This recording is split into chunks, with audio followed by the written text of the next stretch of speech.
안녕하세요, 여러분. 오늘도 이렇게 함께 하나님의 말씀을 나눌 수 있어서 정말 감사합니다.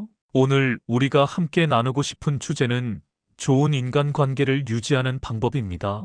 인간관계라는 말을 들으면 어떤 생각이 드시나요? 사람 사는 게 다 그런 거지. 나이가 들수록 인간관계가 더 어려워져 사람 마음이 참 복잡해. 이런 생각들이 드실 것입니다. 사실 우리가 살아가면서 가장 기쁨을 주는 것도 인간관계이고 가장 아픔을 주는 것도 인간관계입니다. 좋은 관계를 맺고 있을 때는 세상이 다 아름다워 보이지만 관계가 어긋날 때는 마음이 무겁고 힘들어집니다. 나이가 들수록 인간관계에 대한 고민이 더 많아지는 것 같습니다. 젊었을 때는 내 마음에 안 들면 안 만나면 되지라고 생각했지만 나이가 들수록 그럴 수 없는 관계들이 많아집니다. 가족관계, 이웃관계, 교회 내의 관계 등등 피할 수 없는 관계들이 있어요. 특히 우리 세대는 고부 갈등, 자녀들과의 갈등, 형제자매들과의 갈등, 친구들과의 오해 등등 다양한 인간관계에 어려움을 겪고 계십니다. 말 한마디 잘못했다가 몇 년째 서먹해진 사이가 되어버렸어. 좋은 뜻으로 한 말인데. 오해를 받았어. 나이가 들어서 새로운 친구 사귀기도 어렵고 이런 말씀들을 정말 많이 듣게 됩니다. 그럴 때마다 인간관계가 이렇게 어려운 건가? 나는 사람과 어울리는 재주가 없나? 하는 생각이 들기도 하죠. 하지만 하나님의 말씀은 우리에게 좋은 인간관계를 맺고 유지하는 지혜를 가르쳐 줍니다. 사람은 혼자 살도록 창조된 존재가 아닙니다. 하나님께서는 우리를 공동체적인 존재로 만드시고 서로 사랑하고 도우며 살아가도록 하셨습니다. 그렇다면 어떻게 해야 나이가 들어서도 좋은 인간관계를 유지할 수 있을까요? 어떻게 해야 갈등을 줄이고 화목한 관계를 만들어갈 수 있을까요? 오늘 우리는 성경에서 가르쳐주는 인간관계의 지혜를 세 가지 말씀을 통해서 함께 살펴보겠습니다. 이 말씀들이 여러분의 모든 인간관계에 치유와 회복을 가져다 주고 더욱 아름다운 관계들을 만들어가는데 도움이 되는 시간이 되기를 간절히 바랍니다. 첫 번째로 살펴볼 말씀은 로마서 12장 10절입니다. 형제 사랑하기를 온유하게 하며 서로 존경하기를 먼저 하며. 이 말씀은 좋은 인간관계의 두 가지 핵심 요소를 보여줍니다. 바로 온유한 사랑과 먼저 존경하는 것입니다. 먼저 형제 사랑하기를 온유하게 하며라는 부분을 봅시다. 여기서 온유하게라는 말은 헬라어로 필라델피아인데 이것은 단순한 호감이나 좋아하는 감정이 아니라 가족의 같은 진실하고 깊은 사랑을 의미합니다. 온유한 사랑의 특징은 무엇일까요? 온유함은 부드럽지만 약한 것이 아닙니다. 온유함은 자신의 감정을 조절할 수 있는 능력에서 나오는 것입니다. 화가 날 만한 상황에서도 부드럽게 대응할 수 있는 것. 상대방의 실수나 약점을 보아도 공격하지 않고 이해하려고 노력하는 것이 온유한 사랑입니다. 어떤 할머니가 계셨는데 며느리와의 관계가 처음에는 많이 어려웠다고 해요. 생활 습관도 다르고 성격도 달라서 자꾸 부딪혔는데 어느 날 이 말씀을 묵상하면서 내가 먼저 온유하게 사랑해보자고 마음먹으셨어요. 며느리가 실수를 해도 비난하지 않고 이해하려고 노력하고 며느리의 좋은 점들을 찾아서 칭찬해주기 시작했더니 관계가 완전히 달라졌다고 하더라고요. 다음으로 서로 존경하기를 먼저 하며라는 부분을 봅시다. 여기서 먼저라는 말이 중요합니다. 상대방이 나를 존경해 주기를 기다리는 것이 아니라 내가 먼저 상대방을 존경하라는 뜻입니다. 존경한다는 것은 상대방의 가치를 인정하는 것입니다. 나이가 어려도 지위가 낮아도 나와 다른 생각을 가졌어도 그 사람 안에 있는 하나님의 형상을 인정하고 귀하게 여기는 것입니다. 특히 가족 관계에서 이것이 중요합니다. 자녀들을 대할 때도 내가 낳고 기른 자식이라는 생각보다는 하나님께서 내게 맡겨주신 독립된 인격체라는 마음으로 존경하며 대해야 합니다. 부모를 모실 때도 나이가 드시고 기억력이 떨어지셔도 여전히 존경할 만한 분이라는 마음을 가져야 합니다. 어떤 분이 이런 말씀을 하셨어요. 저는 남편과 50년을 살았는데 처음 20년은 남편의 단점만 보였어요. 그런데 이 말씀을 깨닫고 나서는 남편을 먼저 존경하기 시작했더니 남편의 장점들이 보이기 시작했고 지금은 정말 행복하게 살고 있어요. 두 번째로 살펴볼 말씀은 에베소서 4장 29절입니다. 무릇 더러운 말은 너희 입 밖에도 내지 말고 오직 덕을 세우는 데 소용되는 대로 선한 말을 하여 듣는 자들에게 은혜를 끼치게 하라. 이 말씀은 좋은 인간관계에서 말의 중요성을 가르쳐 줍니다. 인간관계가 좋아지기도 하고 나빠지기도 하는 것은 대부분 말 때문입니다. 무릇 더러운 말은 너희 입 밖에도 내지 말고라는 부분에서 더러운 말은 욕설만을 의미하는 것이 아닙니다. 헬라어로 사프로스인데 이것은 썩은, 부패한이라는 뜻입니다. 즉, 관계를 썩게 만드는 모든 말을 의미합니다. 예를 들어 상대방의 마음을 상하게 하는 말, 다른 사람의 험담, 비판적인 말, 화를 내면서 하는 말, 교만하고 거만한 말 등이 모두 더러운 말에 해당됩니다. 나이가 들수록 우리는 이런 말들을 더 조심해야 합니다. 왜냐하면 경험이 많아지다 보니 내가 맞다는 생각이 강해지고 젊은 사람들을 보면서 요즘 젊은 사람들은 왜 저래? 라는 식으로 비판적인 말을 하기 쉽기 때문입니다. 반대로 덕을 세우는데 소용되는 대로 선한 말을 하여라고 했습니다. 덕을 세운다는 것은 상대방을 세워주고 격려해주는 것을 의미합니다. 좋은 인간관계를 만들기 위해서는 상대방을 비판하고 깎아내리는 말보다는 세워주고 격려하는 말을 해야 합니다. 듣는 자들에게 은혜를 끼치게 하라는 표현도 의미 깊습니다. 우리가 하는 말이 듣는 사람에게 은혜가 되어야 한다는 것입니다. 은혜가 된다는 것은 힘을 주고 위로를 주고 소망을 주는 것을 의미합니다.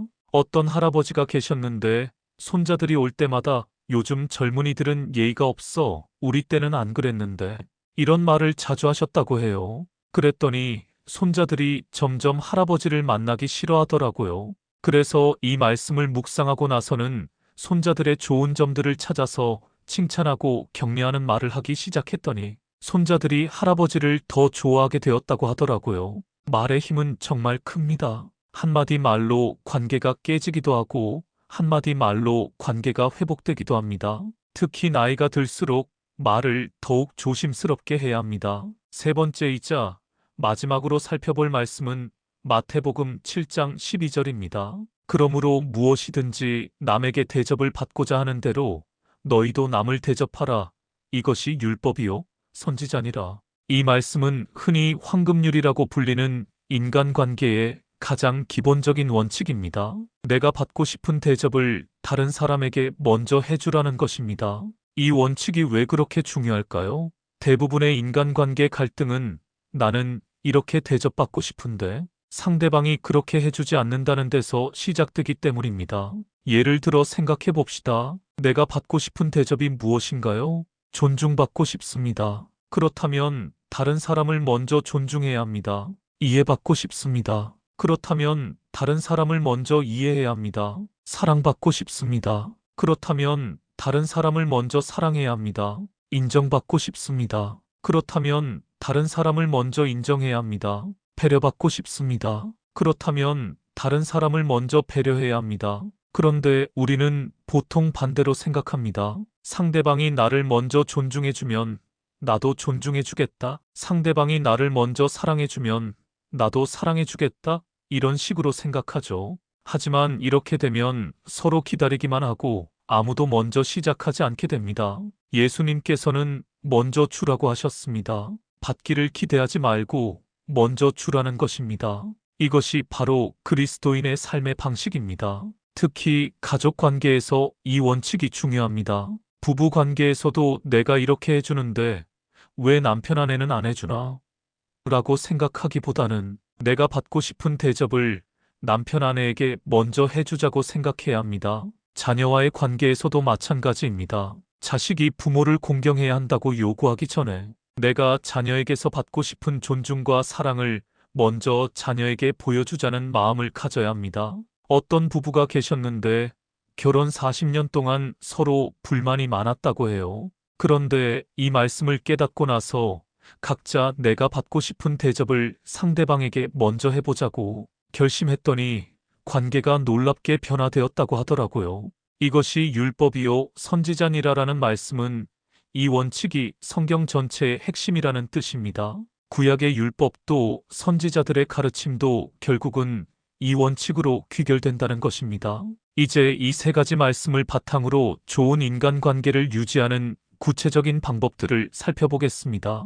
첫 번째 방법은 먼저 사랑하고 존경하는 습관 기르기입니다. 매일 만나는 사람들, 특히 가족들을 대할 때 내가 먼저 사랑하자, 내가 먼저 존경하자는 마음을 가져보세요. 상대방의 장점을 찾아서 인정해주고 고마운 점이 있으면 표현해주세요. 고맙다, 사랑한다. 당신이 있어서 행복하다. 이런 말들을 부끄러워하지 말고 자주 표현해보세요. 나이가 들수록 이런 표현이 더욱 소중해집니다. 두 번째 방법은 말하기 전에 한 번 더 생각하기입니다. 말을 하기 전에 이 말이 상대방에게 은혜가 될까? 이 말이 관계를 세워줄까? 를 생각해 보세요. 만약 그렇지 않다면 하지 않는 것이 좋습니다. 특히 화가 날 때는 더욱 조심해야 합니다. 화가 날 때 하는 말은 대부분 관계를 상하게 만듭니다. 화가 날 때는 잠깐 시간을 가지고 기도한 후에 말하세요. 세 번째 방법은 경청하는 능력 기르기입니다. 좋은 인간관계의 핵심 중 하나는 잘 들어주는 것입니다. 상대방이 말할 때 진심으로 들어주고 이해하려고 노력하고 공감해주세요. 나이가 들수록 내 말을 들어달라는 마음이 강해지는데 오히려 상대방의 말을 먼저 들어주자는 마음을 가져야 합니다. 네 번째 방법은 작은 배려 실천하기입니다. 거창한 것이 아니라 작은 배려들을 실천해 보세요. 안부를 묻는 전화, 좋아하는 음식 나눠주기, 힘들어할 때 위로해주기, 기념일 챙겨주기 등등 작은 것들이 관계를 따뜻하게 만듭니다. 다섯 번째 방법은 용서하는 마음 갖기입니다. 인간관계에서 상처를 받는 일은 피할 수 없습니다. 하지만 그 상처를 계속 마음에 품고 있으면 관계가 회복될 수 없습니다. 용서하는 마음을 가지고 관계를 회복하려는 노력이 필요합니다. 저 사람이 먼저 사과해야 한다는 생각보다는 내가 먼저 화해의 손을 내밀자는 마음을 가져보세요. 여섯 번째 방법은 감사 표현하기입니다.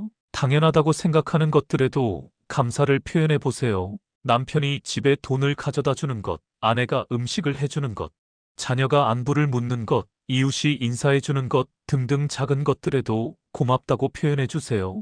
감사를 받는 사람은 더욱 잘해주고 싶어집니다. 마지막으로 결론을 말씀드리겠습니다. 사랑하는 여러분, 오늘 우리는 좋은 인간관계를 유지하는 세 가지 성경적 원리를 살펴보았습니다. 첫째, 온유하게 사랑하고 먼저 존경하는 것. 둘째, 덕을 세우는 선한 말을 하여 은혜를 끼치는 것. 셋째, 내가 받고 싶은 대접을 다른 사람에게 먼저 하는 것입니다. 인간관계는 정말 어려운 것 같지만 하나님의 지혜로 살아갈 때 아름다운 관계들을 만들어갈 수 있습니다. 완벽한 관계는 없지만 서로 노력하고 사랑할 때 더욱 좋은 관계로 발전해 갈 수 있습니다. 나이가 들수록 인간관계의 소중함을 더욱 깨닫게 됩니다. 건강도 중요하고 경제적 안정도 중요하지만 사랑하는 사람들과의 따뜻한 관계만큼 소중한 것은 없습니다. 여러분의 모든 인간관계가 하나님의 사랑 안에서 더욱 아름답고 따뜻해지기를 간절히 바랍니다. 먼저 사랑하고, 먼저 존경하고, 먼저 배려하는 삶을 통해서 주변의 모든 사람들에게 축복이 되시기를 축복합니다. 이제 기도로 오늘 말씀을 마무리하겠습니다. 사랑하는 하나님 아버지, 오늘도 귀한 말씀을 주셔서 감사합니다. 좋은 인간관계에 대한 하나님의 지혜를 가르쳐 주셔서 감사합니다. 주님, 저희들이 사람들과의 관계에서 많은 어려움을 겪고 있음을 아십니다. 때로는 상처를 주기도 하고 상처를 받기도 합니다. 이런 저희들을 불쌍히 여겨주세요. 주님, 저희에게 온유한 사랑의 마음을 주세요. 상대방의 약점을 공격하지 않고 이해하려고 노력하는 마음을 주세요. 그리고 다른 사람들을 먼저 존경하는 겸손한 마음을 주세요. 주님, 저희의 입술을 지켜주세요. 관계를 상하게 하는 말들이 아니라 덕을 세우고 은혜를 끼치는 말들을 하게 해주세요. 특히 화가 날 때 함부로 말하지 않게 해주세요. 주님, 저희가 황금률을 실천하게 해주세요. 받기를 먼저 기대하지 말고 먼저 주는 사람들이 되게 해주세요. 내가 받고 싶은 대접을 다른 사람들에게 먼저 해주는 삶을 살게 해주세요. 주님, 상처받은 관계들이 치유되게 해주세요. 오해로 인해 어긋난 관계들이 회복되고 갈등으로 인해 멀어진 사람들이 다시 가까워지게 해주세요. 주님, 저희 가정에 화평을 주세요. 부부 간에, 부모 자녀 간에, 형제 자매 간에 더욱 깊은 사랑과 이해가 있게 해주세요. 주님, 교회 공동체 안에서도 아름다운 관계들을 맺게 해주세요. 서로 사랑하고 존중하며 세워주는 공동체가 되게 해주세요. 주님, 저희를 통해서 주변의 모든 사람들이 하나님의 사랑을 경험하게 해주세요. 저희의 온유함과 존경, 선한 말과 배려를 통해서 하나님의 성품이 나타나게 해주세요. 오늘 말씀을 들은 모든 분들의 인간관계가 하나님의 은혜 안에서 더욱 아름다워지기를 간절히 기도드립니다. 예수님의 이름으로 기도드립니다. 아멘. 오늘도 함께 해주셔서 감사합니다. 여러분 모두가 먼저 사랑하고 먼저 배려하는 아름다운 인간관계를 만들어 가시기를 간절히 기도합니다. 하나님의 사랑이 여러분의 모든 관계 속에 풍성히 임하시기를 소원합니다. 구독과 좋아요는 영상 제작에 큰 힘이 됩니다. 감사합니다.